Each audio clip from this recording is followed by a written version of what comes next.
अब एक नई मांग उठ रही है कि लखनऊ का नाम बदलकर लक्ष्मणपुरी किया जाए और बीजेपी सांसदों ने इसे लेकर पत्र लिखा है। हमारे साथ समाजवादी पार्टी के प्रवक्ता और पूर्व एमएलसी उदयवीर जी, उनसे जानेंगे। उदयवीर जी, एक नई मांग उठ गई है कि अब लखनऊ का नाम बदला जाए। बीजेपी सांसदों ने पत्र लिखा है मुख्यमंत्री को। जिन सरकारों पे काम नहीं होता बताने को या जनता से जुड़े मुद्दे से जो ध्यान हटाना चाहते हैं वो नए नए मुद्दे छोड़ते रहते हैं। लक्ष्मण जी से या किसी नाम से कोई विरोध नहीं है, लेकिन एक अंतहीन प्रक्रिया है।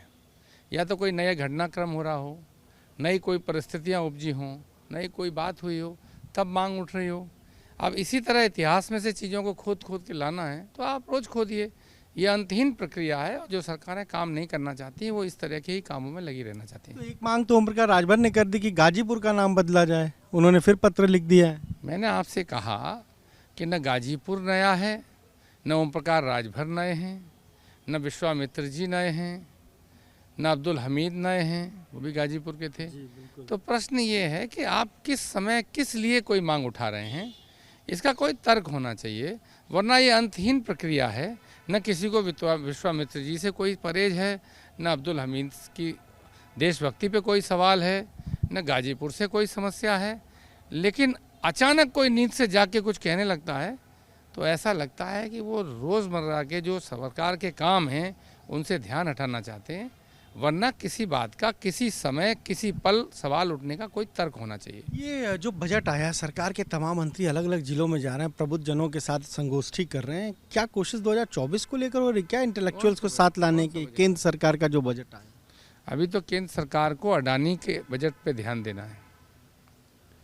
केंद्र सरकार को प्रदेश की जनता को ये बताना है कि जो गंभीर सवाल उठे हैं महाभ्रष्टाचार के, जहाँ पूरी जनता से नोटबंदी से लेके और सारा पैसा पब्लिक फंडिंग, जितनी भी पब्लिक सेविंग का पैसा था, सब उठा के एक ही आदमी को देते रहे और उस आदमी की विश्वसनीयता पे विश्व स्तर पर सवाल उठ गए। अमेरिकन स्टॉक एक्सचेंज ने उसके शेयर्स को अपने यहाँ से हटा दिया और इतनी सारी बातें हुई हैं। और इसमें प्रधानमंत्री का सीधा नाम है और भारतीय जनता पार्टी का सीधा नाम है। सवाल उन्हें आर्थिक फ्रंट पे इस बात का देना है, विश्वास इस बात का दिलाना है देश के प्रदेश के लोगों को कि LIC SBI में उनका पैसा सुरक्षित है और भी जो पब्लिक वेंचर्स हैं जहां लोगों ने अपनी बचत का पैसा लगाया वो सुरक्षित है। इस बात से ध्यान हटाने के लिए, इस बात से चर्चा से बचने के लिए तमाम तरह की बातें सरकार कर रही है। सदन में जो बातें हो रही हैं वो तमाम तरह के भ्रष्टाचार की बात हो रही है। इस बात पे बात नहीं करते हैं कि अडानी पे JPC में चर्चा करने की में समस्या क्या है। एक सवाल ये है कि आपने ओम प्रकाश राजभर की बात की कि वो नए नहीं हैं। उन्होंने कल फिर अखिलेश यादव पर निशाना साधा शूद्र वाले बयान को लेकर, कहा कि पहले अखिलेश यादव तय करें कि वो सिंह हैं या शूद्र हैं, पहले वो तय करें, क्योंकि वो अपने नाम के आगे सिंह भी लिखते हैं। ओम प्रकाश राजभर तय करें कि वो भाजपा के साथ हैं कि नहीं हैं। हम लोग क्या उनको, जो जनता के बीच में सवाल है भेदभाव और गैर बराबरी का, वो जनता के बीच में है। जनता उसका दंश झेल रही है, जो झेल रहे हैं वो जानते हैं।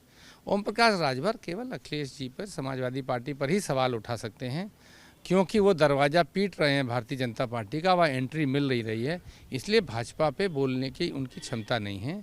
उनका काम किसी भी तरह भाजपा की चमचागिरी चापलूसी करके दरवाज़ा खुलवाना है। वो कह रहे हैं स्वामी प्रसाद मौर्य सपा को ख़त्म करके ही मानेंगे।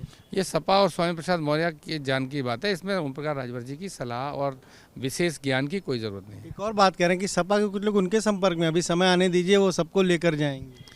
उनके अपने पुराने जो सवाल हैं और जो बातें हैं उनका जवाब पहले दे दें।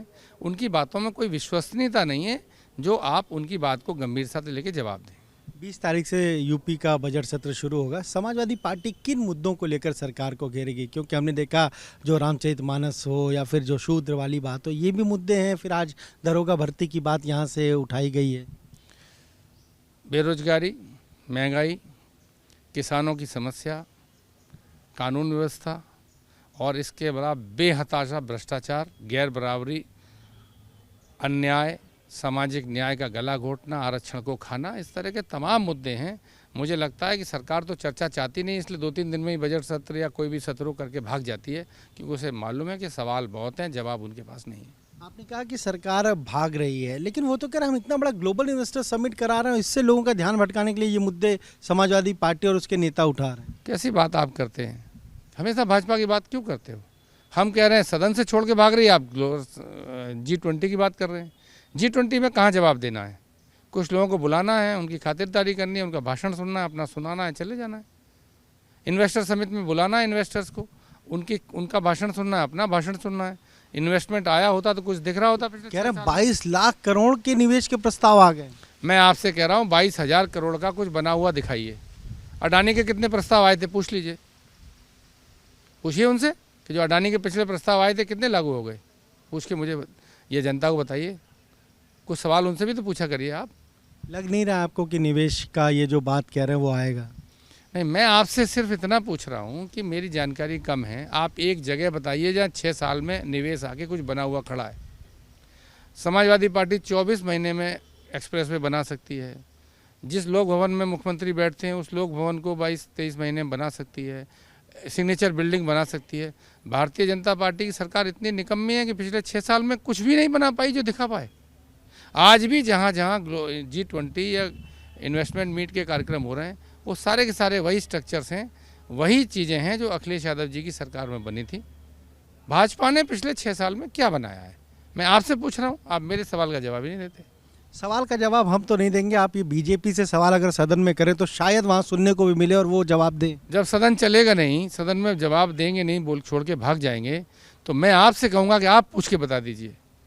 लेकिन आपका साफ तौर पर कहना है कि 6 साल में ऐसा कोई स्ट्रक्चर नहीं बनाया। हालांकि वो कहते हैं हमने पूर्वांचल एक्सप्रेसवे बना दिया, बुंदेलखंड बना दिया और इतना बड़ा निवेश ला रहा है, आज तक कभी आया नहीं यूपी। बुंदेलखंड एक्सप्रेसवे 7 दिन में ही टूट गया था और अभी तक उस पर ढंग से सुचारू रूप से आवागमन नहीं हो पाया है।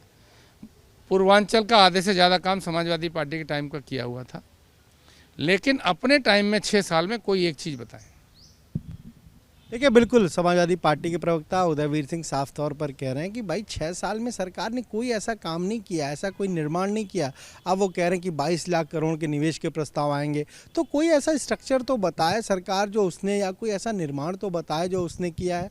और जिस तरीके से लखनऊ का नाम बदलने को लेकर सियासत हो रही है या फिर गाजीपुर का नाम बदलने की मांग हो रही है, उनका साफ तौर पर कहना है कि जब सरकार के पास बताने के लिए कुछ नहीं है, करने के लिए कुछ नहीं, तो इस तरीके से केवल ध्यान भटकाने के लिए ये नाम की जो सियासत है वो की जाती है। कैमरे में मेहदी हसन के साथ अनुभव शुक्ला, एपी गंगा, लखनऊ।